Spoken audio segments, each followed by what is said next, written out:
Hola, ¿qué tal? Muy buenas noches. Vamos a empezar con la segunda parte de lo que refiere a las actividades, en este caso, de la gerencia para la administración y planificación de obras. Y vamos a empezar con la parte justamente del control financiero de las actividades, ¿no? Bueno, hasta este momento habíamos comentado cuáles eran las etapas que tenía efectivamente, o las actividades que tenía que hacer, ejercer en todo caso el gerente de administración de obra. Pero ahora vamos a hacer énfasis en las últimas actividades, ¿no?, que él tiene que ejecutar, pero desde un punto de vista más desde la administración. Vimos antes la parte de planeación, control y demás. Ahora vamos a ver la parte de administración. Y aquí una de las primeras actividades que tiene que ser es justamente el control financiero. ¿Y qué consiste el control financiero? Bueno, el gerente tiene que estar al tanto del desarrollo de todas las actividades, pero desde un punto de vista de cómo se está ejecutando o cómo es que se está gestionando los recursos y cómo estos se están invirtiendo en la obra, ¿no?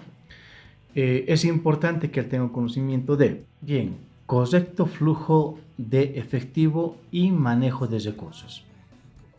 Cuando hablamos de esta parte, vamos a ejemplificar para que sea un poco más entendible. En el caso de la construcción de una estructura, para una estructura existen diversidad de recursos y cuando hacemos mención al correcto flujo, estamos mencionando o haciendo en este caso la idea de que en cada actividad, según el tipo de actividad que esté ejecutando una obra, es importante priorizar un recurso en específico. Si hablamos de una estructura, después de la etapa de replanteo y de la etapa también, en este caso, de excavaciones, la etapa que viene efectivamente es la de fundaciones. Para que la actividad fluya sin ningún problema o de la forma más armoniosa entre excavación y fundación, yo tengo que gestionar de forma anticipada el hormigón necesario según el volumen que se requiera. Por lo mismo, si yo cometo el error de no tener mis centrales bien identificadas, este flujo no va a ser armonioso.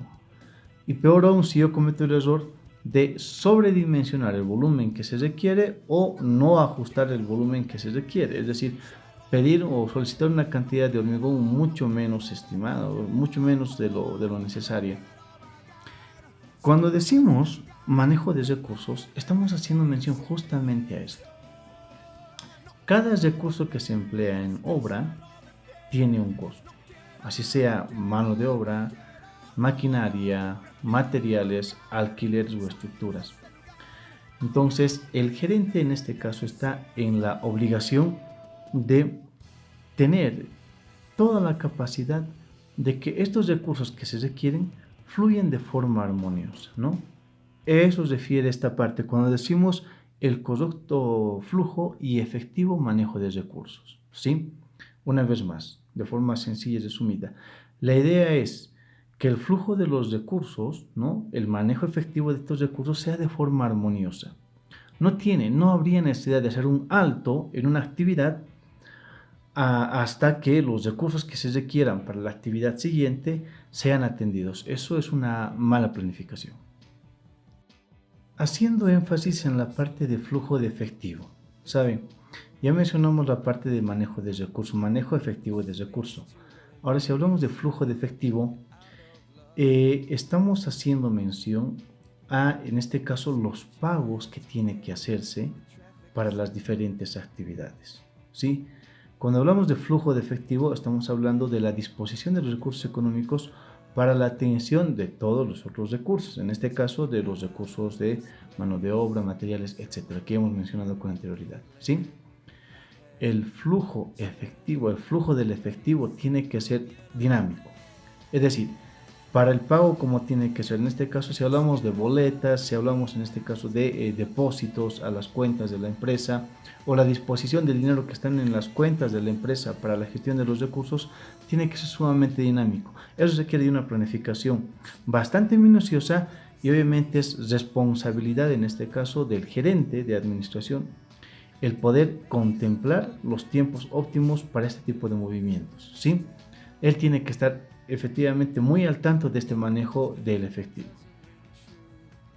Cobro de estimaciones y pago de pasivos. Bien, si nosotros entendemos un pasivo como todas las obligaciones y deudas de la empresa, tenemos que considerar que parte de las grandes funciones del gerente de administración, en este caso, es el de tener en cuenta todas las obligaciones, deudas, de forma anticipada. Es decir, yo tengo que saber en qué momento tengo que gestionar mis recursos.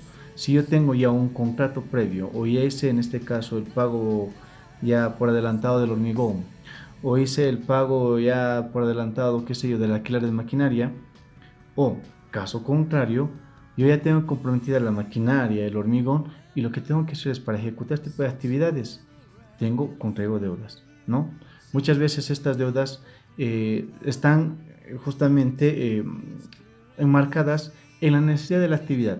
Hay una incertidumbre, no sabemos aproximadamente en qué fecha tenemos el hormigón, entonces no nos animamos nosotros a hacer ya el pago en este caso. Eso es relativamente complicado, ¿no?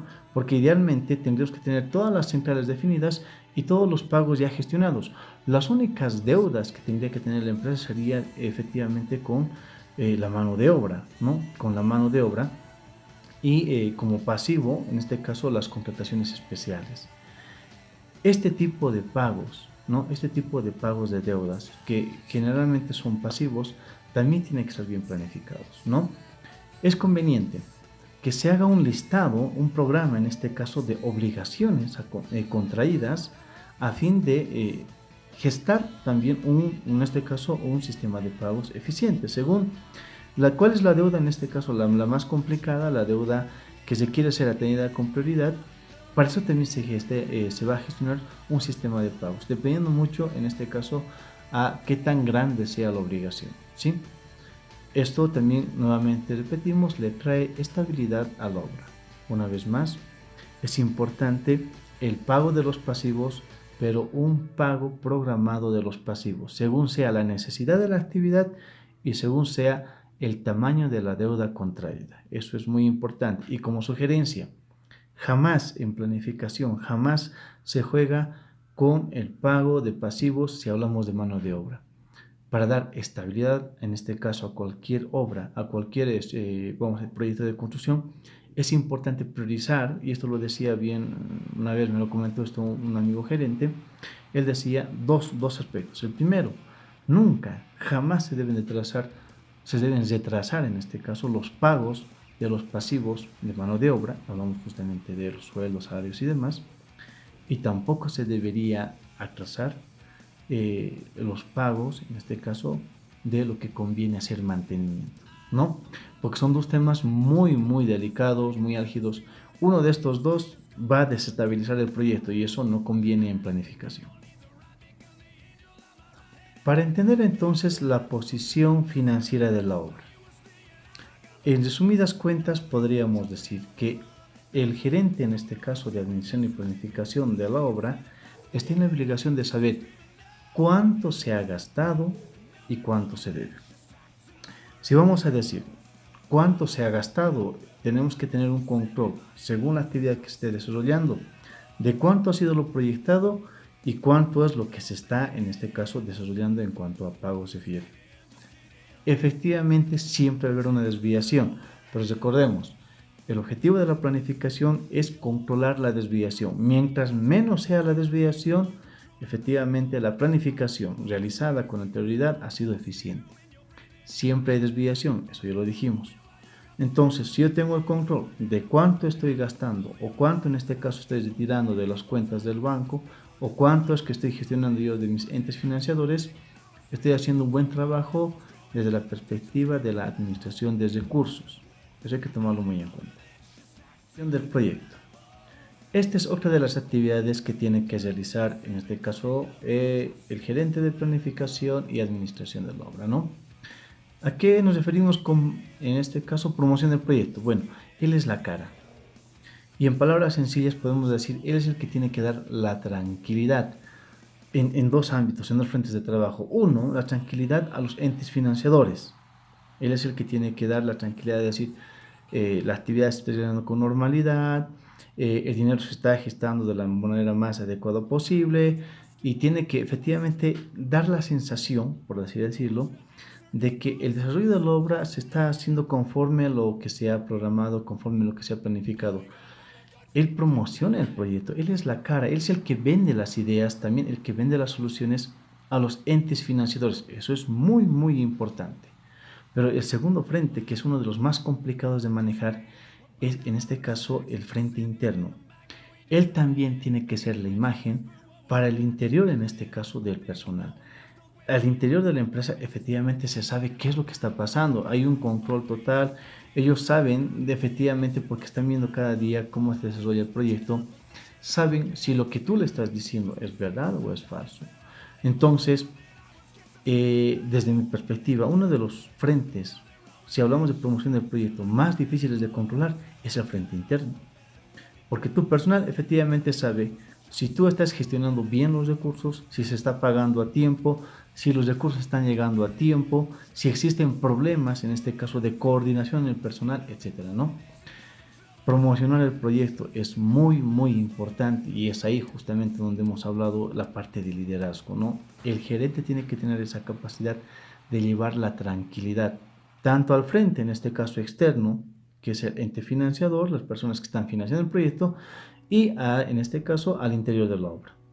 Si él desarrolla bien esta promoción, vende las ideas, vende el concepto, da la tranquilidad al proyecto, evita este tipo de problemas, trata de coordinar con los diferentes niveles, realiza las reuniones ejecutivas necesarias, así sean con entes financiadores o en este caso con el personal, está haciendo un muy buen desarrollo de la actividad. Esta parte, si hablamos en este caso de promoción del proyecto, requiere de mucha creatividad y mucho liderazgo. Bien, hasta aquí hemos hablado de las actividades que tiene que cumplir un gerente de administración y planificación de una obra de forma resumida.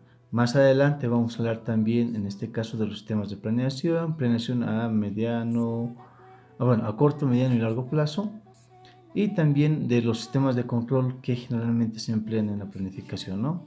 Hasta aquí tenemos ya la segunda parte. Entonces a los próximos videos, vamos a dejarlo por aquí ahora, tomen un descanso, repasen el video y si tienen alguna consulta, háganos saber por este medio, estamos en contacto.